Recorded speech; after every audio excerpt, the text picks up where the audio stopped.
Hello everyone, welcome back to my channel. तो हम इस वीडियो में डिस्कस करेंगे नेक्स्ट टॉपिक अबाउट ऑडिट, जो ऑडिट प्लानिंग होती है उसके बारे में। लास्ट वीडियो में हमने ऑडिट प्लानिंग क्या होती है वो जाना था। अगर आपके एग्जाम में एडवांटेजेस और ऑडिट प्लानिंग में क्या क्या होता है वो भी पूछा जाएगा तो ये वीडियो आपके लिए काफी काम आएगी। 8 मार्क्स के क्वेश्चन में आप इस कंटेंट को लिखेंगे तो आपको बराबर नंबर मिलेंगे। तो चलिए जानते हैं इस टॉपिक में हमें पढ़ना क्या है। तो हमें पढ़ना है डेवलपिंग एन ऑडिट प्लान। जब भी एक ऑडिटर ऑडिट प्लान प्रिपेयर करता है तो वो उसमें क्या क्या चीजें इंक्लूड करता है। तो एक रफ देखें तो जब भी वो कंपनी का ऑडिट करने जाएगा तो वो ये देखेगा कि कौन कौन से स्टाफ उसको वहां पे उस काम में डिनोट करते हैं, प्लस कौन कौन से स्टाफ जो रहेंगे रोटेशन में जाएंगे, कितने दिनों का वो काम होगा, क्या क्या काम वो करने वाले हैं, ये सब। यानी कि जब भी वो ऑडिट प्लान बनाएगा तो कुछ कुछ टॉपिक्स रहेंगे जो उसके दिमाग में रहेंगे। तो इसमें कुछ रफ आइडिया दिया गया है कि एक्चुअल में ऑडिट प्लान डेवलप करते टाइम एक ऑडिटर को क्या क्या बातें उसमें लिखनी चाहिए। तो ध्यान से समझते हैं। पहला लिखा है कि उसकी अगर उसको एक कंपनी में ऑडिटर अपॉइंट किया जा रहा है तो उसकी स्टैट्यूटरी रिस्पॉन्सिबिलिटी क्या है वो ये पहले लिखेगा। फिर कितने लंबे समय तक, कितने टर्म, कितने टाइम तक वो काम करेगा, वहां पे एंगेज रहेगा, यानी कि उस फर्म को ऑडिट करेगा, प्लस जो लीगल रूल्स उसको फॉलो करने हैं। देखो ऑडिट और कंपनीज के जितने भी मैटर होते हैं वो लीगली चलते हैं। एक्ट के अनुसार कोई भी फर्म ऑडिट कराता है तो एक ऑडिटर है, अगर वो डेजिग्नेटेड पोजीशन पे है तो उसको सारे अपने नियम, रूल्स एंड रेगुलेशन पता होंगे। ठीक है। उसके बाद अभी अकाउंटिंग पॉलिसीज जो है उस ऑर्गेनाइजेशन में कौन सी अकाउंटिंग पॉलिसी चल रही है वो उसके बारे में लिखेगा। उसके बाद ऐसे एरिया के बारे में वो प्लान बनाएगा जिस एरिया में स्पेशल अटेंशन की जरूरत है। जैसे अगर हम लोग बात करें 2017, 18, 19 की, तो उस टाइम पे जीएसटी का बहुत ज्यादा फेमस में था। तो उस टाइम पे जो भी ऑडिटर जाते थे वो फोकस किस पे करते थे? जीएसटी के वाउचिंग पे, सही से एंट्री हुई है कि नहीं। तो स्पेशल अटेंशन किसको देना है उस पे देखेगा।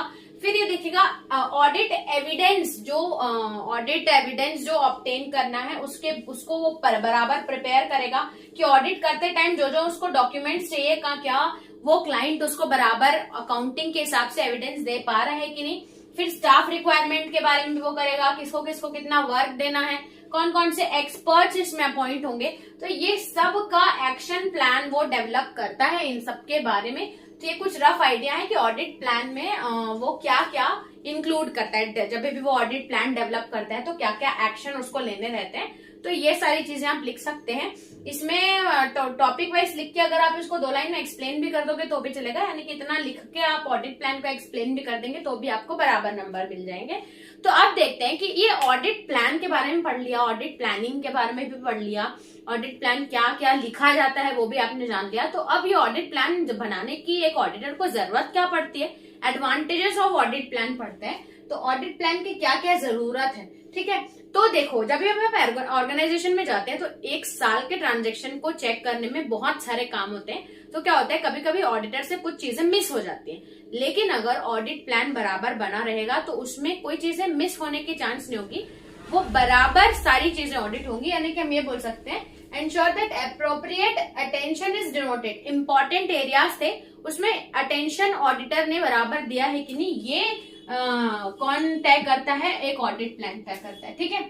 एंश्योर पोटेंशियल प्रॉब्लम्स आर, और ऑडिट प्लान ये भी देखता है कि एक्चुअल में जो फोकस है या प्रॉब्लम्स जो है एक्चुअल में ऑर्गेनाइजेशन में जो की एरियाज हैं उस पे गौर किया है कि नहीं, ये भी ऑडिट प्लान ही आइडेंटिफाई करता है। प्लस ऑडिट प्लान में आप जितने भी असिस्टेंट है उनको आप बराबर टास्क एलोकेट कर देते हो। यानी कि हम ये बोल सकते हैं कि जो असिस्टेंट है उसको बराबर यूटिलाइज किया जा रहा है और कोऑर्डिनेशन भी बाकी के साथ अच्छे से हो, क्योंकि यहाँ पे हम एक्सपर्ट्स कौन कौन अपॉइंट होंगे, कौन कौन क्या करेगा, इसका रूल्स एंड रेगुलेशन भी बनाते हैं।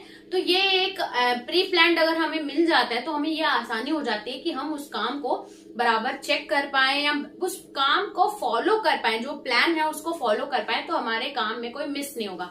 क्योंकि जब हम जाने से पहले एक ऑडिटर अगर प्लानिंग बना लेता है तो वो फ्री माइंड से बनाता है, उसको सारी चीजें साफ दिखती हैं। लेकिन अगर यही चीज वो ऑर्गेनाइजेशन में जाके करेगा तो इतना सारा काम रहता है, इतने सारे लोग सराउंड रहते हैं कि थोड़ा बहुत कंफ्यूजन के कारण कुछ मिस हो जाता है। तो जब खाली दिमाग से, शांति से अगर वो ऑडिट प्लान बनाता है तो उससे कुछ छूटता नहीं है। ठीक है। तो अगर आपके एग्जाम में ये सारे क्वेश्चन आते हैं तो उसमें आप अपने वर्ड्स में भी इंग्लिश में आसानी से लिख सकते हैं। एक बार अगर आप रीड करके जाएंगे आप नहीं भूलेंगे वो सिनेरियो। ठीक है, तो इस वीडियो में इतना रखते हैं, चलते हैं नेक्स्ट वीडियो में, देखते हैं नेक्स्ट टॉपिक। तब तक के लिए थैंक्स फॉर वॉचिंग।